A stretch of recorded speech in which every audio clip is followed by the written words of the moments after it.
Okay, we're going to start in a couple of minutes here, so please grab a seat.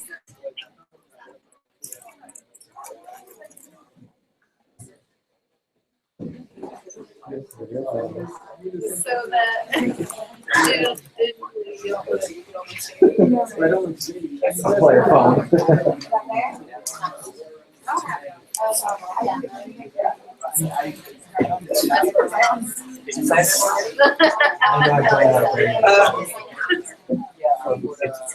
No, that's your guy.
and it's basically their story.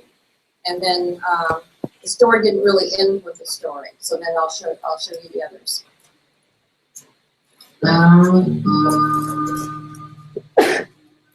Henry wasn't exactly the kind of man you'd want to see playing the role of father. I went to people's doors with shotguns, like Rob. I went in people's houses at Christmas Eve to steal every damn thing in their house. If they were there, we just put masking tape on them, lock them in a room while we take everything.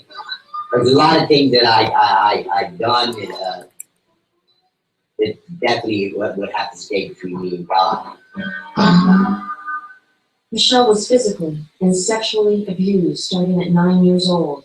She turned to alcohol, cocaine, and finally heroin to escape her pain. I like the heroin. Made me sick, and then it made me feel good. Had no feelings. Nothing mattered. Nothing mattered at all. At 15, Michelle ran away from home. By 34, Henry had hit rock bottom. After a life of crime and alcohol abuse, he was just a trigger pull away from committing suicide. I learned a lot of times people pulling guns on me, and I barely shoot. If someone shot me, killed me, I'd be out all that damn misery. But instead of taking his own life, he turned for help. Henry and Michelle found Alcoholics Anonymous and each other at an AA dance in Anaheim, California. She was a Madonna wannabe. Wore her hair like Madonna, and everything was Madonna. That kind of attracted me towards her a little. Well, a lot, 'cause I like Madonna. 10 years and 4 children later, their family was living in a $165 a week room in a rundown, cockroach-infested motel in the shadow of Disneyland, the happiest place on earth. Prostitutes and drug dealers sell their bodies and dope just outside the family's doorstep. I opened my window once, and there was a guy and a girl had sex right on the hood of the car. Right on the hood of the car. The cops wouldn't even come in here. Someday this place was. The family gets by on food stamps and welfare, which Michelle had turned to a couple years earlier when Henry went to jail. When he got out, she was supposed to tell the welfare agency, but she didn't, and it would come back to haunt her. Henry works on and off as an auto mechanic, but he never makes enough to support his family.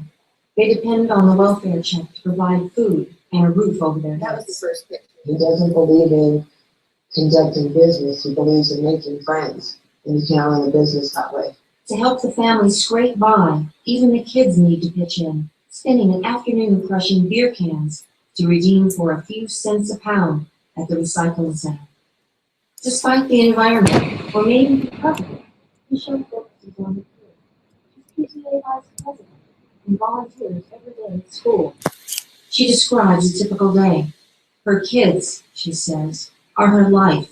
Got up in the morning, took the kids to school, worked at school, came home, did homework, cooked supper, did baths, and went to bed, and did it all again the next day. Michelle was growing increasingly frustrated with Henry and more impatient with the kids. But the family situation, as flawed as it might have been, had not yet reached its lowest point. In a surprise search, an investigator found that Henry was out of jail and back with the family, at least part-time. And because Michelle failed to disclose that, she was charged with welfare fraud. Eventually, she agreed to a deal, believing that if she pleaded no contest, she'd only have to do probation, or maybe about a month in jail. Instead, she gets slapped with a 6-month sentence. The few days Michelle had to get her affairs in order were hard for the family. I just wanted to get in the car and leave. It was really hard telling them, you don't know when you're going. And saying goodbye is probably harder than going to court and not coming home and letting somebody else explain it. We were going to take care of children. I didn't think it would be me. I thought maybe her family would give me a hand, but it ended up being me. That first was hard. It was real hard. Especially at night when the kids wanted a mom. Their mother was a big part of their life. And here, I would have to be that whole part, to be a mom and a dad. I knew everything about being a man. I knew about fixing cars or even fixing plumbing that we used to do. but I didn't know how to take care of my family as a mom and a dad. I didn't know how to be the focal point of my children's life. I had to look at how females love their children and reacted towards their children. Henry's challenges weren't only emotional, they were also very practical.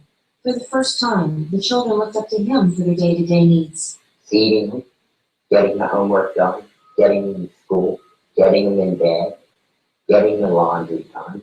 When there's two people involved, that don't seem like much. But when one's taken out of the equation, that's a lot.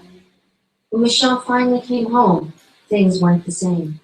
Jail had given her, for the first time in her life, time away from the family. Ironically, it had been her first taste of freedom. And so, after coming home, things grated on her more. Finally, Michelle moved out, and this time, it was by choice. Several times in his life, Henry had abandoned women and children, but never before had a woman abandoned him. And this time, something inside Henry stirred. He refused to give up on this family. God gave me a second chance. He gave me a second chance with a family. He taught me how to love and how to be loved. There's nothing more precious than having your kids hug you and kiss and saying, I love you, Dad. In the interest of his kids, Henry is trying to better himself and their lives. He organized the tenants in the motel and petitioned management to improve the conditions. He made sure the kids do their homework. He even learned how to write a resume, all in the hopes of improving his family's lot. I see my children, and when I looked at them, I wanted them to have more than I wanted to have. But most of all, I wanted them to be kids. I wanted them to have a life. I wanted them to have an education. I wanted them to have what them 9-to-5 people have. For the first time in my life, I looked at my children and I wanted them to have more. You know, if I don't find a job today, I'll find a job tomorrow. But I will succeed because I got 4 little ones depending on me.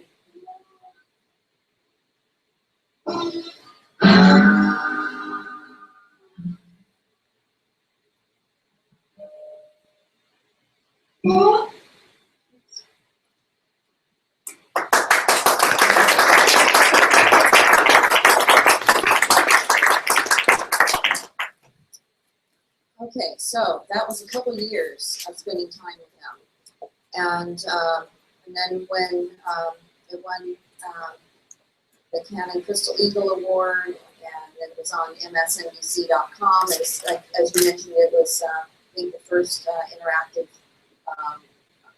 media site online. Brian Storm, you probably all know from Media Storm, did that. And he was the director of msnbc.com. And so the story is getting out there, but this is really early days. This is 2000. Not too many people were poking around on the internet, but I still got over 1,000 emails from people, and that was ones that they had to find me and send me emails. It wasn't comment sections or anything like that. I got emails from United Arab Emirates, from London, from Singapore, people from all over, and some of them were very critical of the story, of saying that I made him look too much like a hero. The story on MSNBC was called Hope at Heartbreak Motel. It ran in the LA Times Magazine. It's how Henry got his gumption. And then in other versions, it was Henry, an unlikely hero. And anyway, my story was done, and I live down in Orange County. And the Flying Short course was coming down to San Diego. And the person who was organizing it asked me if I would show the Henry story, the night before the short course. And he said, why don't you bring Henry? And, you know, I mean, all those years that I had known them, I was very strict about the rules. You know, you're a journalist. When their car broke down, I'm not going to put it in my car and take him to the kid giving a performance at school or anything. I'm going to wait there until they solve their problem, and even if that means they're going to be late, It's just not my role to throw in my car and rescue them, take them. So it took a moment. I thought, well, my story's done. I'm just a regular civilian now, and so I called Henry up and asked him if he and Cassie, the oldest girl, if they wanted to go, and they said, sure, we'll do that. And so I picked him up, got in my car, and took him down to San Diego, and we walked into the hotel, and somebody came up to me and introduced himself, saying, you must be Kari, because I recognize Henry. And Henry's like, what? How do I know you? And he was, he hadn't realized yet. He hadn't seen any of the pictures. Yes. Just to interrupt, the Flying Short Course is a regional press photographers event, and probably that night, 300 people in attendance. All the best photographers in the West Coast. Yeah, and so Henry, he had not, because I had not shown him any of the pictures yet. Actually, it hadn't run in the LA Times yet. It had gone online, but Henry hadn't seen that. And in this, he kind of looked at me like, oh, wow, people know about me. They're not sure, he still doesn't know, because it's all these years I've held the pictures, I've been telling the story. There was one point when they told me that Michelle was going to be going to jail for welfare fraud, that I felt the story is changing. And that's one of the joys and dangers or whatever of doing documentary. You never know where the story's going to go. I'm 6 months in when that happened, and now the story, my subject is going to jail, and also ordered to pay $28,000 in restitution. Anyway, she's going to jail and leaving them with Henry, leaving all the kids with Henry. And I thought, what am I going to do? I'm going to try to get access to jail, but it's not going to be much. And I decided to change my story and have it become about Henry. And as you see, it did become Henry's story. If he was going to rise up and become a better father. So back to the short course. Yeah, that night, he and Cassie get settled in the room, and they come back, and he's wearing his little suit that he's picked up at the thrift store, and he's all ready to come in and see all these photographers. And the pictures are up on these boards, like you see here. Let's see different pictures up on poster boards. And oh wow, I remember that moment. I thought, oh my gosh, I've never prepared him. And we know each other now. There's been trust involved for 4.5 years now. And so they're sitting there, I take them in and sit them down in the front row at the short course. And I'm looking at Cassie. I'm going to be saying things about her mom that I don't think she knows. And I don't know, and while I'm just looking at them during the introduction, like, oh my God, I'm going to be saying that her mom was raped when she was 9 years old. She became a heroin addict at 12. I'm going to say Henry was a biker outlaw, and I'm going to be saying these things to all these strangers. They're going to be there. It's giving me chills right now. But this, well, I'm going to do it. So I do my show, and it wasn't this particular show. It was 40 slides. It was what they won in the Crystal Eagle Award. So I was kind of like narrating them as I went along. And then afterwards, I invited Henry to go up on stage. And at first, he's just like rubbing his head, and it's like, whoa, I don't know. I've just seen these pictures. It's my life. And I don't have any idea what he's going to be saying. And it's scary to me, too. And I should have prepared more. And I don't know why. I just got caught up in doing all these other things, doing all these projects. I hadn't prepared him. And then he gets up there, and he said, he starts talking about the experience of being in front of the camera. And that when he saw those pictures, he was sure I had planted some spy cameras in his motel room, because he never would have let me see the things that I photographed. So anyway, it goes on a little bit, and some things start happening. An LA Times story comes out, and people start offering him jobs. They give him money. They bring clothes. The DA's office investigates him because he's got a $38,000 child support order that Michelle has now charged him, and she's not living with the kids, he is. And so he calls me and says, somebody's following me around. I don't think they're going to rob me, because now he's got some money, because I don't know what they're doing. And then it turns out it's a DA investigator, and they end up clearing his credit. They offer him Section 8 housing. They dump the child support order, and then I got an email that I felt I needed to share with Henry. I had to share with Henry, and I thought, what am I going to do? And I'm not a videographer, but I borrowed a video camera and came in and said, I just want to talk to you about how this story has impacted your life. And so he puts his nice dress shirt on, sits on the edge of the bed. I put the camera on a tripod and start talking to him. And that's this next one here.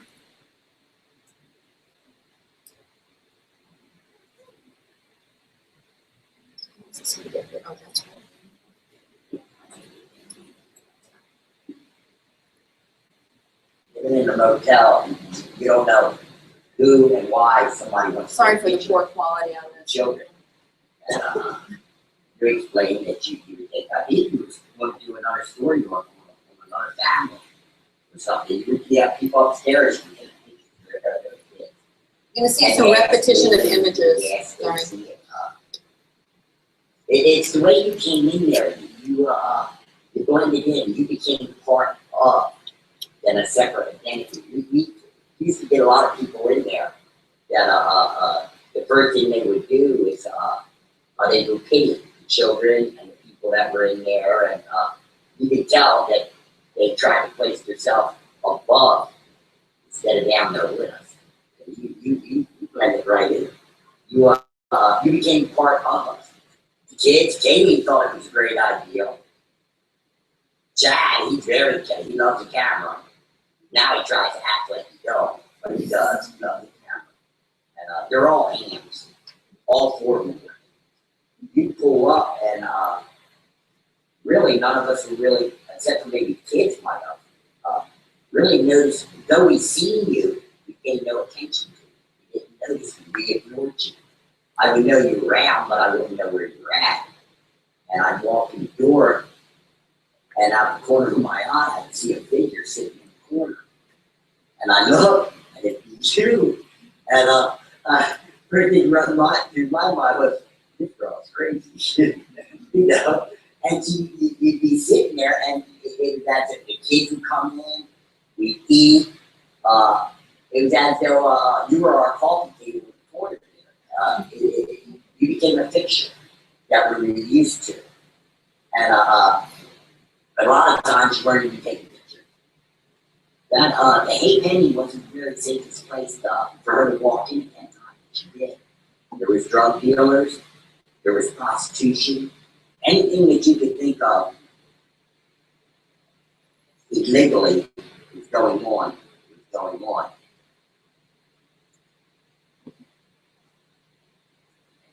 At that moment in San Diego, when I see them pictures, I realized how powerful a camera can be. And it kind of, I think that was the first time ever since I've known you. I was kind of scared at what you could do with them. Because it was so real. It was a hurting time in my life. Time that I was hurting, feeling low, didn't know what to do. A time when either you go for a walk and deal with them emotions, or you go hide in a closet. And here, you capture them. The pictures I see that you took when Michelle left, when Michelle was in jail. Those were pictures I see that I wish I didn't see because they cracked. I mean, they were so real that they showed my emotions and my feelings and my thoughts. Most of all, that pictures showed my thoughts. Since the story broke news and people started emailing me and sending me letters. Things have changed. Things have changed completely. The beginning of it was I received a $250 check. When that lady handed me the books and receipts and said I knew that I had a checking account and a savings account, they have all took $550, but it felt like I was $1 million. That's the way I felt when I walked down that night. It's something that I haven't had in years. My life has changed since it started with MSNBC, and the Los Angeles Times picked up on the story, and I'm amazed of how many people that story has touched and reached out to. A gentleman that brought me several boxes of food up for me and the kids. My cabinets are filled with food. I don't worry about the end of the month when the checks come in, being low on food. My cabinets are filled with food. He brought me some nice clothes for me and the children. I received a lot of letters, a lot of emails. I received. Okay, there's an email that I got, I wanted to show you.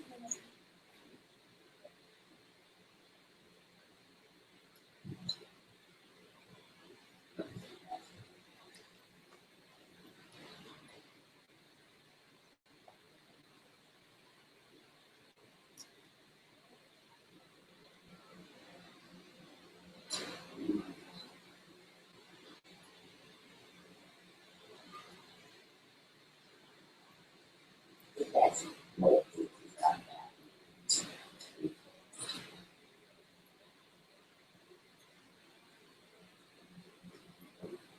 I'm sure you found them a lot of times.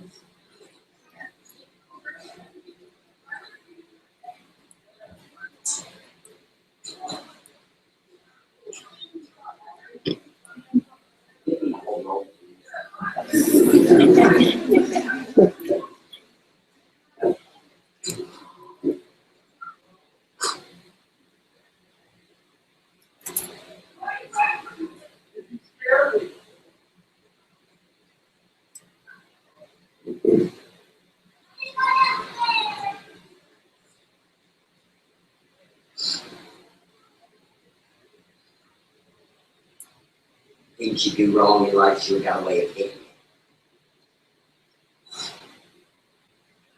This is the rock.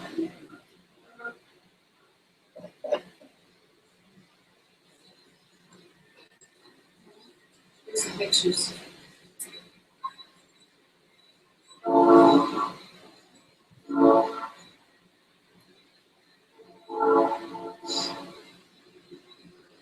Looks like me. Looks like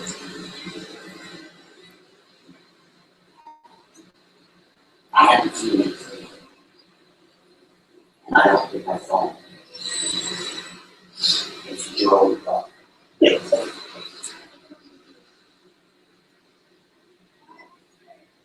I haven't seen him in a while.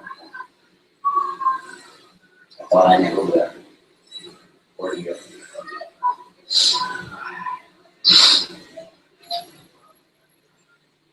Through these fake pictures that they saw was that their dad does have a lot. He does love. And it came to a point in his life where there was no more running, no more evading. It's time to face up to responsibility. And it was all done through this picture.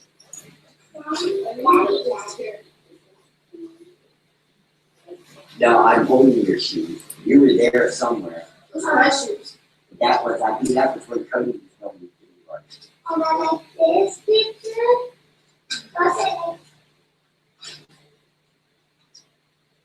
You remember the video? I like the front picture. Chad likes the picture we cut his hair. I didn't see it. Just had the picture we cut his hair. No, boy, you're trying to. Cody, Brian, me, Kari,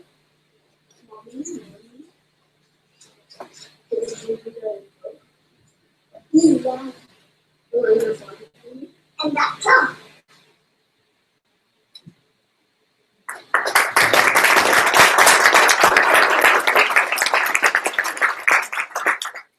Okay, I'm gonna show this other one real quick here, and I probably won't show the whole thing.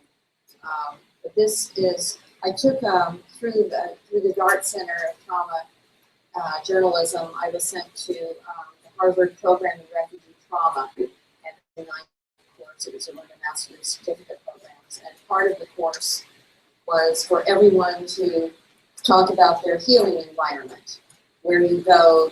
It was 54 different participants from 30 different countries. I was the only journalist there, but we were all supposed to talk about self-care, about how we dealt with the trauma that we were going through, and how we, dealing with our family or friends or our lives, and they wanted us to talk about our healing environment. And I had some issues about doing the Henry story. I'll just jump right into it.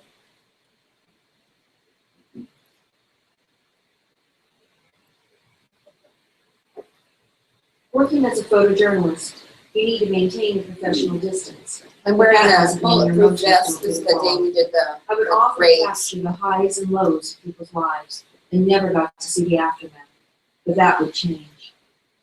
For years, while working for the LA Times, I passed by the rundown motels near Disneyland, stopping in when there was a prostitution sting, a meth lab explosion, or some other news story. One day on a police raid, I was given a glimpse of life for families who call these motels home. That was the first And picture. Michelle Harris, a young mother of 4, whose oldest daughter, Cassie, was about to turn 10. I thought it would be the perfect way to tell the story of what happens to teenage mothers as they grow older, how difficult life can be. I thought the story might draw attention to teen pregnancy and hopefully prevent fear. I never thought it would affect me personally. For 4 years, I documented the ups and downs in the lives of Michelle, her boyfriend Henry, and their children. I stopped by after work and on weekends, spending more time with them than my own family and friends combined. I was there when Michelle went to jail for welfare fraud because she failed to report that Henry was living with her. I just wanted to get in the car and leave. It was really hard telling them, knowing you're going and saying goodbye is probably harder than going to court and not coming home and letting somebody else explain. 6 months in jail away from the kids had given her a taste of freedom, and soon after she was released, she abandoned the family, forcing Henry to be the father he never was before. I was there as the kids grew up. Cassie became a straight-A student, president of her school class. I watched as the seedy motel near Disneyland became your healing place from the world around her. I like to have a good job, making good money, 2 kids, and a nice house, and a good husband. I never want my kids to go through what I've gone through. When you live in a hotel, you're embarrassed. Like, you don't want your friends to know you live in a hotel. You just don't live a normal life. The years of living at the motel took their toll. Cassie, who was once president of her 6th grade class, was now 14 and failing most of her classes. She just had her belly button pierced. I can understand because I really lived and the way people were around me. There were like a lot of bad people that wanted to rape and molest kids and stuff. Any guy that saw a girl my age walking around in something like that is going to try and pick up on me. After 4 years of capturing these images and observing their lives, the story ran on MSNBC.com. Other media outlets began to pick up the story, and Henry and Cassie were invited on local TV. What's it been like for you these past few years with your dad being the mom and everything? Interesting and tough at the same time. The exposure the family received helped them financially. Donations of food, clothing, and money poured in. Henry got lots of job offers. Cody, Brian, me, But there were unexpected consequences as well. I was contacted by a son Henry had abandoned 30 years earlier. I gave Henry an email that started, "I just saw my father's face for the first time." It was an emotional scene.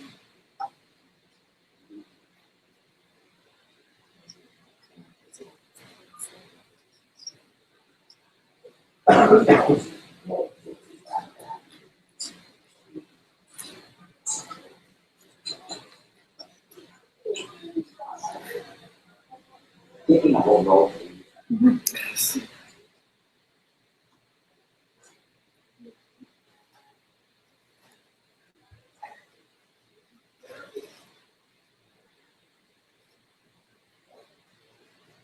Things you do wrong in life, you got away with it.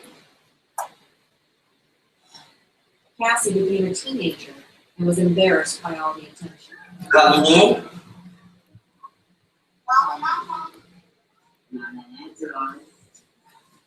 Obviously, it's supposed to be holding for your camera. Don't bother her.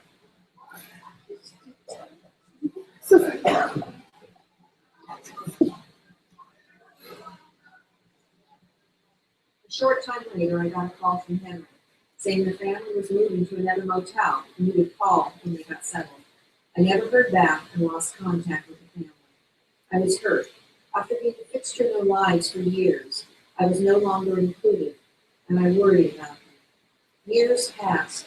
The stories continued to be spread in textbooks, photo exhibits, speaking engagements, and shown around the world. It's even been translated into 6 languages, including Farsi. But while I continued to receive accolades, the experience left me over the wall. I often thought about them and wondered what kind of impact my story had on them.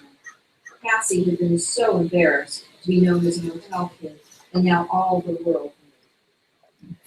Then out of the blue, I was contacted by Cassie on Facebook of all places. Now at 23, she told me she was a single mom and that as a kid she had really looked up to me. She said life was good and wanted to get together. We set up a time to meet.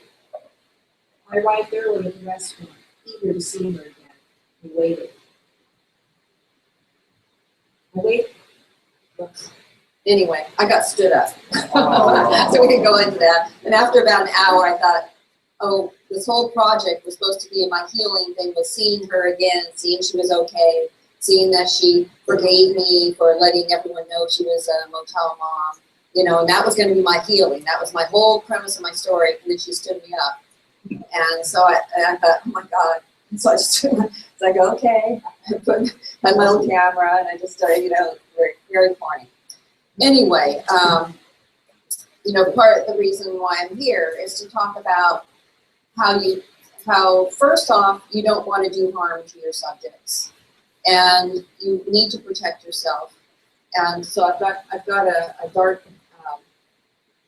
PowerPoint I was going to show you here. And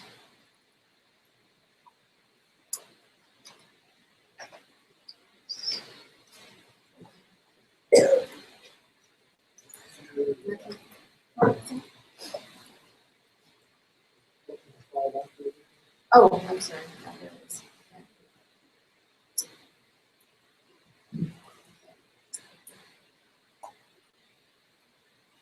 So it's all really important for us to, keep in our minds really what we're doing to our subjects and how us making them public figures really, how it impacts their life. So we have to talk about the dramatic incidents people experience, or they witness, or things are actual or threatened.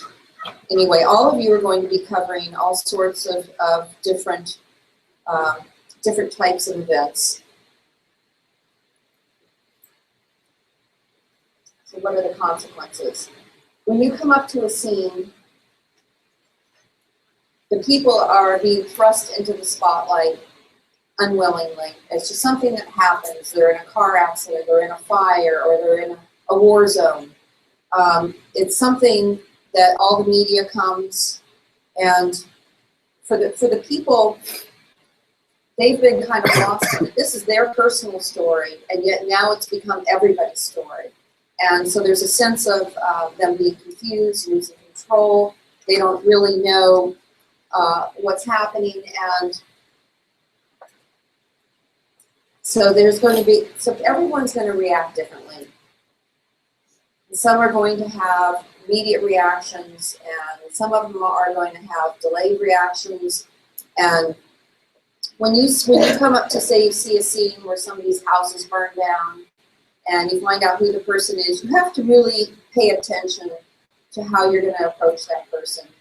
You know, try to find out a little bit about them. Make sure that you know if they've lost a child, or if they've lost their dog, if they've lost all the worldly possessions, or if no one was home. You need to know a little bit before you go and you approach somebody. And you're there to do a job, and the people can't.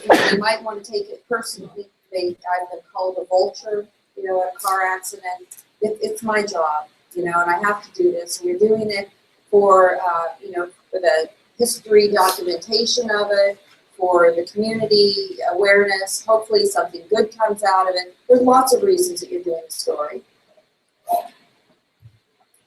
And a lot of times you're the first ones that show up on a new scene. And that's something that, you know, first off, you're a human. I used to have the police and fire scanners, and there were times when I arrived right before anybody else got there. And first thing you have to do is you have to make sure that you can do what you can. You've got anything that you can do. You forget about the cameras. First off, you've got to do it. And then when the paramedics and everybody, they all show up, then you can let them take it over, and then you can go back to doing your job.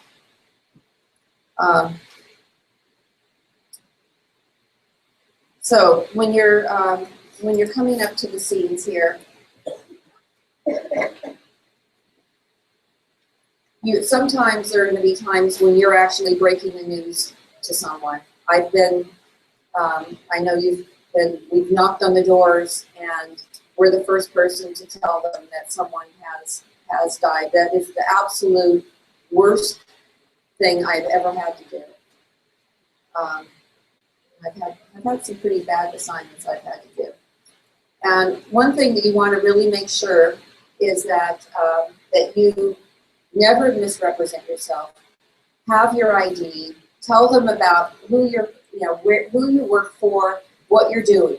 I'm doing a story about this fire. Or I'm doing a story about this murder scene, or this part of a bigger context. Tell them, give them the one line, or give them an idea of what it is and why you're there and why you're talking, and apologize to them. I'm so sorry that I'm having to talk to you now. Just and let them understand why you're doing this.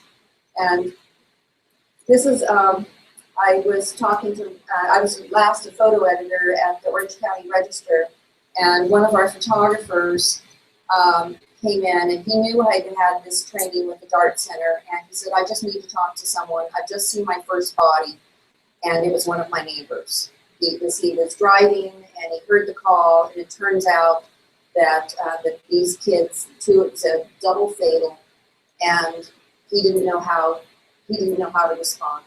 He didn't know if he should stay back. So at first he stayed way, way back, and then when and didn't want to intrude. And there's lots of conversation I'm sure you're having with your in your classes about how close is too close, and being respectful. And so this is the mom, this is his neighbor. And so at first he stayed back, and I think that's actually a nice approach when you just get to capture the scene, and then as more you get to know what the situation is, you can get closer and closer, and then finally he moved in on his neighbors, and he just felt so terrible. That's why he wanted to come and talk to me, because he didn't want to. The motto at DART: don't further traumatize the traumatized. Don't do any more harm. They're already going through the worst day of their life. They're just now starting this whole new life. One of the things that was always hard for me, I remember one time I was photographing this truck that had, the driver had fallen asleep, but he had hit this wall where it was this whole concrete wall going along the side, and yet there was an opening, I guess, for maintenance, and he'd gone and hit that. So he was hanging out the front of it, and his blood was still dripping when I got there. And I look up above, and there's a picture of a young woman and two little kids up on, right up above on this viewer. And I thought, the police were already there. There wasn't anything anyone's going to be able to do to help him. So everybody was making those calls. And during that time, something that their lives are changing forever right then. And it's a long time ago. So you've got this responsibility that you have to everybody. Make sure that you report everything accurately and responsibly, because this is their final chapter of that person. And there are a lot of good things that you can do in reporting these stories. Oh, I'm sorry.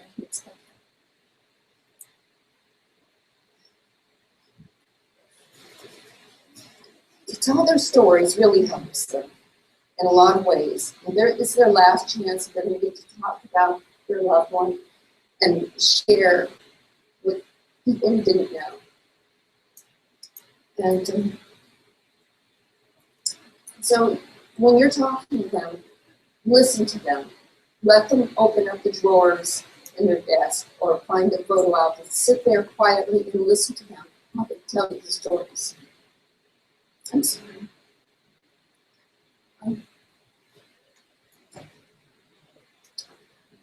This is something that you can help them. And one thing you have to do is make sure that you help yourself. I'm sorry. Somebody have any questions? Yes. Microphone back to you real quick. It's been many, many years. I did not expect that. This is why. This is exactly a very good example of why you need to take care of yourselves. So, following up on that, coming from somebody who's had those traumatic experiences, how do you help yourself? How do you take care of yourself in that situation to get the story and get the job done that you need to get done?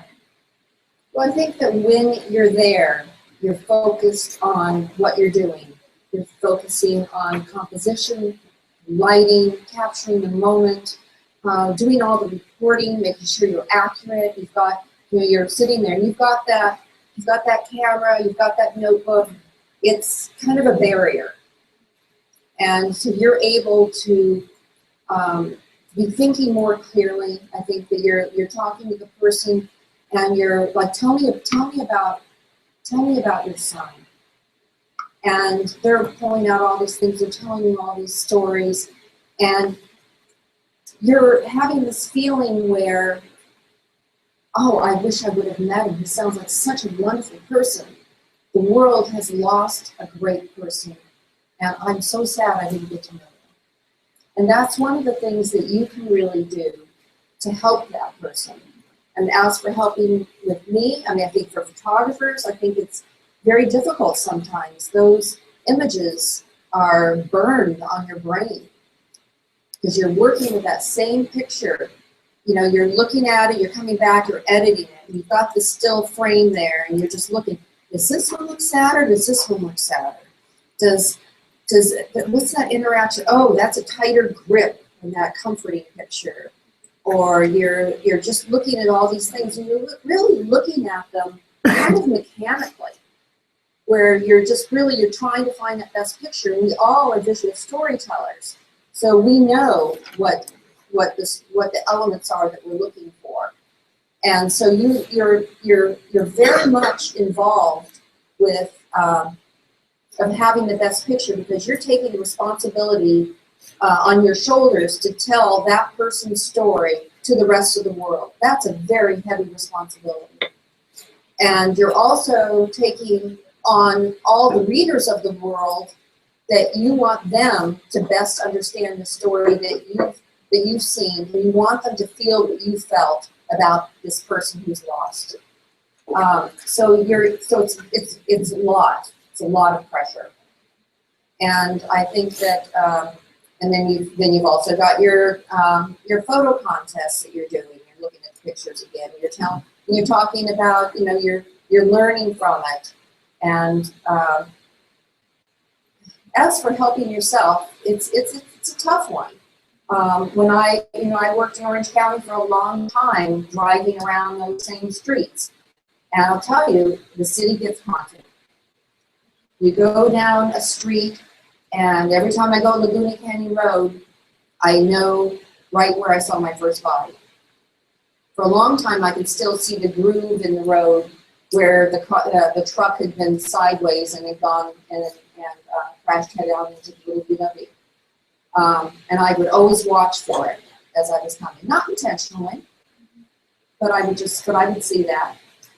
And I would see the face of the person on that particular one. I didn't know she was dead at first. Maybe she broke her neck. So I saw it at my age. I was 22. And I saw that face everywhere I went. In the groceries, how do I know that? Well, it wasn't her. It was somebody that kind of had that general look. And I would see that. And there was no one really to talk to. People didn't really talk about it. And then it would get to be, you're doing the stories on the body dumps or something. So every time you're driving down the freeway, you see a rolled up carpet. You wonder, is there a body in there? So, yeah, it could be. Other than that, it's a pretty good. Well, one thing, I know we present together for dark sometimes, and one of the things they tell us is that you're not Superman. You're not somebody. Once you get a journalism degree, you do not get issued a journalistic license that says you don't get to feel anything. Your job is to cover this stuff, and the thing to remember is that you're a normal person thrust into an abnormal situation. Hi. I'm wondering, obviously you just got kind of choked up a few minutes ago, and I'm wondering if you would feel comfortable sharing what that experience was like. What were you remembering that brought that back, that feeling back to you? I think it was, it's going to come back, remembering that scene, remembering how his hand was out and the blood was dripping, and looking up to see that picture. I just replayed it. I can see it exactly. I remember exactly everything about the truck. I remember how it felt that day. I remember I was the only one. It's like, why am I able to go walk up here? And then I see, well, that's why everyone's down there. There's nothing they can do for this guy. So I remember every detail of it. And I think that's what's harder for photographers and writers. I think that I know through DART, we've learned a lot about journaling and of writing the story, how it helps you. Once you've written it, it can release. For photographers, I think it's harder because we are so visual. And that's what I don't even remember the guy's name. I'm sure I knew it for the caption and all that. But it was just a little breaking news story. I heard on the scanner. It wasn't something that I would repeat over and over again, like some of these other, where you've got the aftermath stories and 1-year anniversaries and all these things where you're seeing people again. I have no idea. It was the imagination in that moment of knowing, I know something that his family doesn't yet know, and their lives are destroyed, and they don't even know it. The wife's at work, the kids are at school, everybody's laughing and having a fun time. It's that moment of knowing I have this knowledge, and that's, and I just see it so incredibly vividly. And I think that, photographers are that way, and that's why we're all in this field, is that we tell our stories visually.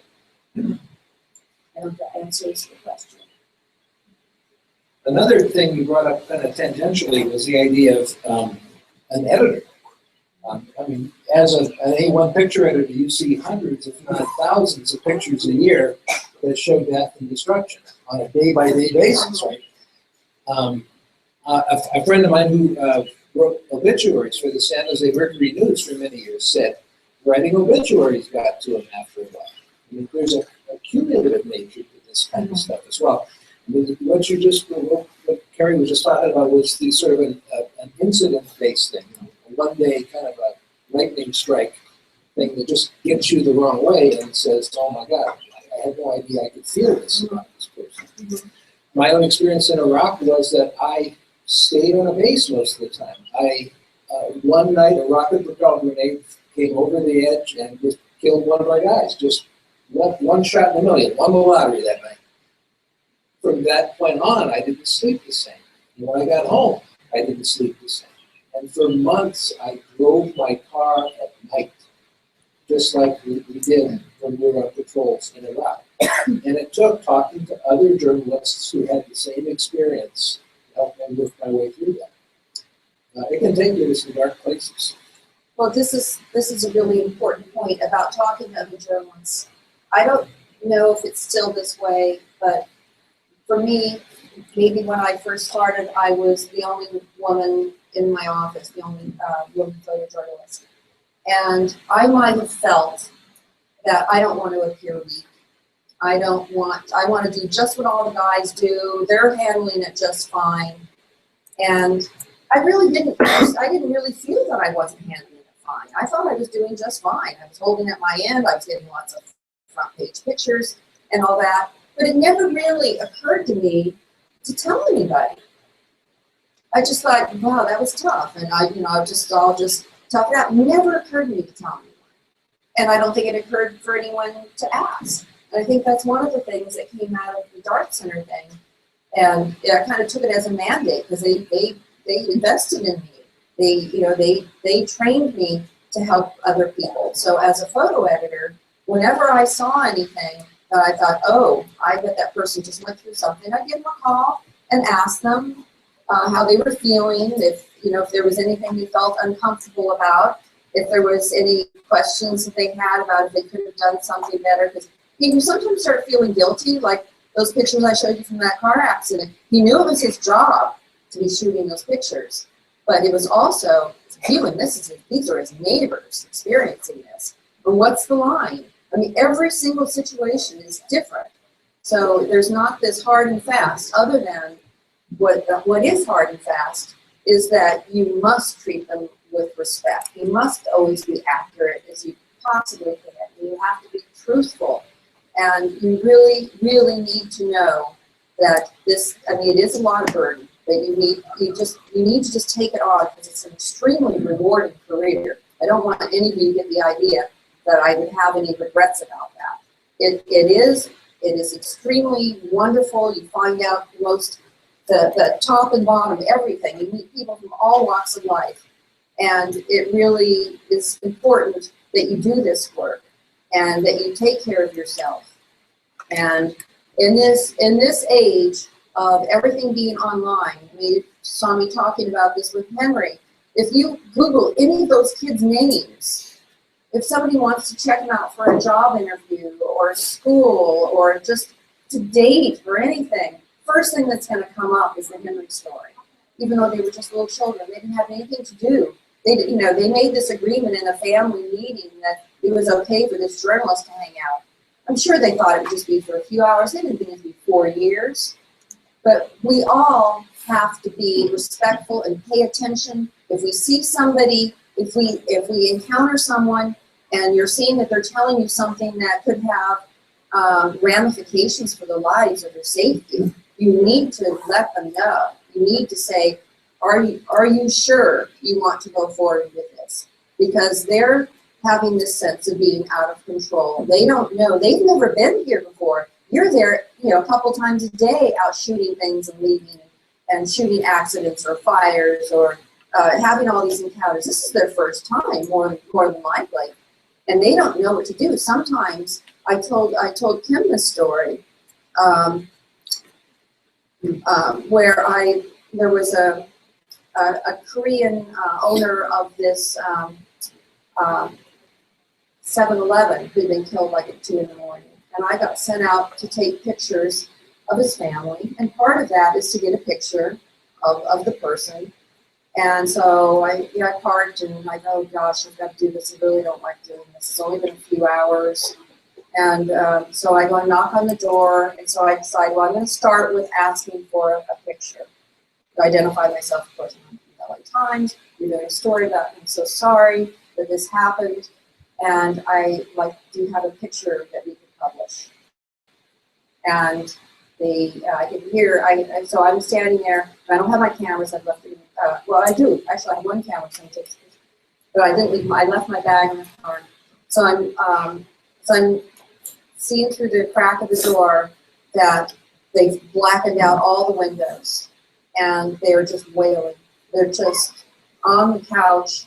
The mom and another sister, and this one is just left, and I can just hear them just sobbing and crying. And oh no, I'm gonna have to use flash because it's so dark and there's no way I can take a picture. And that's when I thought, oh my gosh. So I said, okay, I got this picture, and I laid it down on the front porch and I took a picture of it, and I gave it back to them. And I went back to my car, and oh no, I asked them if I could take the picture, and they said, do we have to? No, you don't have to. So I went back to my car and I called it in, and I said that I got the picture, but they don't want to be photographed. And first, the thing that the editor asked me was, "Did you take the picture?" I said, "No, I just took the picture and gave it back." Go get the picture. We don't want the register to get it, because I was Times at that point. We don't want the register to have. This is their family photo. This is their favorite photo of their dad. And this editor is telling me to take that photo. And I said, I already gave it back. And they don't want to be photographed. I told them they have to. And I just sat in my car for a while.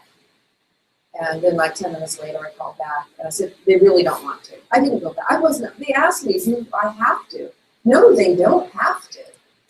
And so I just sat in my car and I couldn't do it anymore. It's like I had 3 things within about a week and a half, and it just got to be too much. And I wish I had known about something like DART before that, because I loved my job. It was so important to me, but I didn't know how to do it. I didn't have the tools, and all of you are your support system. And just it's. Anytime someone comes back from something, just, say, are you okay? And I was like, wow, it was really tough. That's okay. Just acknowledge it, just something. Just watch out for each other. And watch out for yourself. Does anybody have an experience of your own like that? Care to share at the gigantic auditorium level? Did you have it? Well, if not, do you have a question? Let me get back to you over there for a question. One thing I know from personal experience, once you share these things you feel, these journalistic weird things that happen to you, if you share it, it loses its power. If somebody else knows that story that's bugging you, it loses its power. That's absolutely true. I just had a question. How does this affect your relationships with your family, close friends? Because I'm assuming you don't tell them everything that you do. I don't tell them any of it. Do they ever ask you, and how does? Well, I no longer. I took a buyout from the Times, and then I actually Henry's story got optioned to be HBO movie or miniseries, and so I took off into my little Hollywood stints for a little bit, and then I came back to the Register as a photo editor of their home magazine to do beautiful homes and lovely gardens. It was for me. I needed to have that. People find there are different ways of dealing with it. But I didn't share that with my friends and family. I never got married. I never had kids. I was very obsessive, I think, with what I was doing. I really, I still believe it's very important work. And it was very all-consuming. I think that they probably, my dad, would look at the paper once in a while, but typically they didn't get the newspaper. So they didn't really know what I was doing, and they didn't really ask. Unless I offered something, that I was at some fun event, or I met some really interesting person.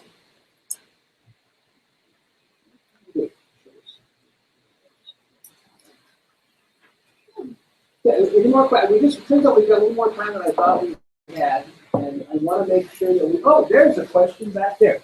Anyway, we haven't seen any of the pictures from the Cambodia project. I want to make sure you guys see that. Yes. So Kari, thank you so much. Terrific presentation, a lot of great advice. I had the pleasure of doing a Darts Center workshop a couple of years ago. It was really helpful. I want to connect two things that came up in your presentation, and then I have a question that kind of goes in a slightly different direction. One of the slides from the Darts Center said that people have been traumatized and lost control of their sense, or lost their sense of control, right? Right. And you said that it helps them when you tell their story, or when they get to tell their story, right? Yeah, I probably jumped around a little bit because I'm not used to kind of read that part. But what I meant by that they've lost control, when you're wanting to do interviews, and of somebody who's had something like this, everything that has been normal in their life has just been stripped away. I mean, they're all at once. They're with all these strange people. They're all these fire, paramedic. All these things are going on. So they don't have control of their daily life, of their life as they know it. And so if you're going to interview them, this is probably more for reporters or something, to allow them some sense of control. Like, where would you like to do this? Would you like to do it now, or would you like to give a few minutes? Would you like some water? How would you like to tell this? And and is it okay if I take pictures? Or you've got just to ask them to give them some sense of control back, because otherwise you can't say, come over here, do this, come over here, do that. Because they've lost the sense of control. Allow them the control of their story, and don't rush them. Let them tell me what happened. Tell me about your person. Don't be in such a hurry that you're like, it's like, what was this or what was that? Just let them tell their story, because they're trying to process it. And a really good journalist, I think, really helps somebody understand what they've gone through by asking them questions. And in their mind, it might even help them order it. Kind of like, wow, this is how this happened, and try to basically kind of make sense of it. So that actually gets closer to where I wanted to go with my question. Okay. We know that the storytelling process helps individuals deal with their own lives, right? That's why we have therapists. And so a lot of what you've been doing, what you told us or shown us, has been that. You've let Henry, in a way, tell his story through your lens. I wondered if you've had an experience of trying to help a community that's been traumatized, not an individual, but a community. Say earthquake victims, or any other large disaster, or a school shooting, where the community needs an opportunity to tell its story, to kind of regain that sense of control. That's where I was going. I have not been in one of these big community situations. I've never covered other than fires that have taken out a couple hundred homes or something. But that was when I was at the Times, and it was a big lagoon fire, and it was very fragmented. So I think that in that way, you're just trying to do it's a group effort, and each person's trying to do the best thing they can to give this overall best coverage that you can, and then you become, in a lot of those situations, you just become a little part of it. Just one great definition that I was given early on about what it's like to be a person who has just been traumatized by an earthquake or the loss of their home and the loss of a loved one is, if you're flying in an airplane and you hit an air pocket, everybody's elbows go up and you feel completely out of control. It's like that for hours.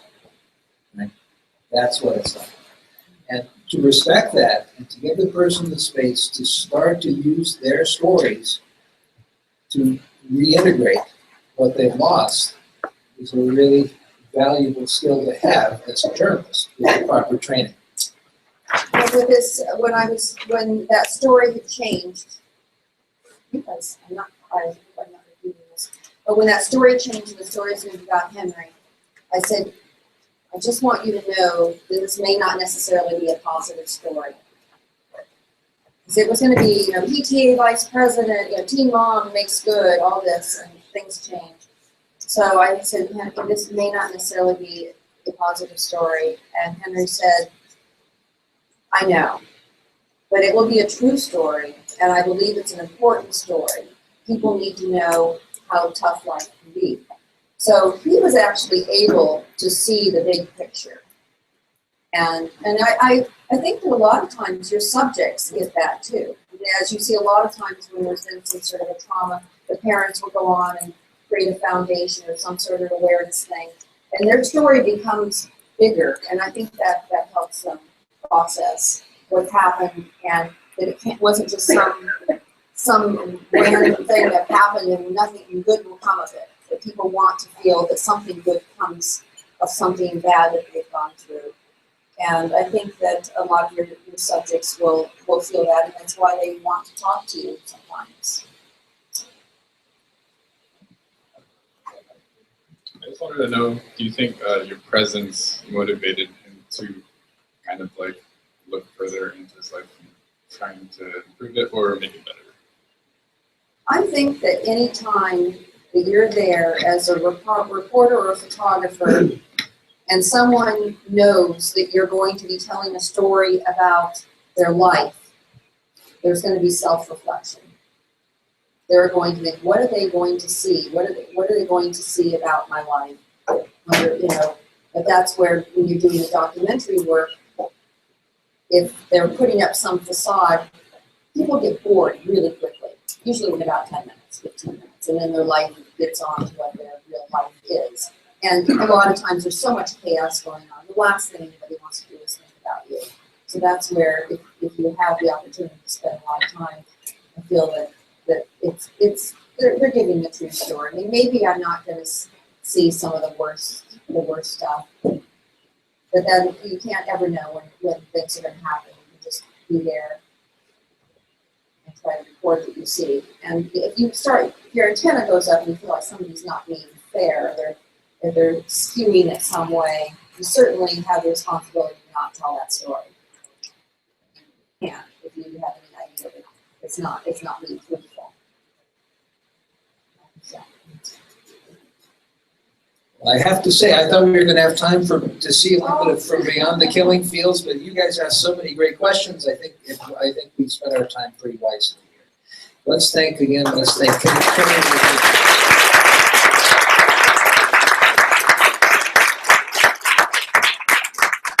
What a therapy session, huh? So here's what's going to happen next. We're going to take a little break. This is a wonderful time to tell you what's across the hall in 311.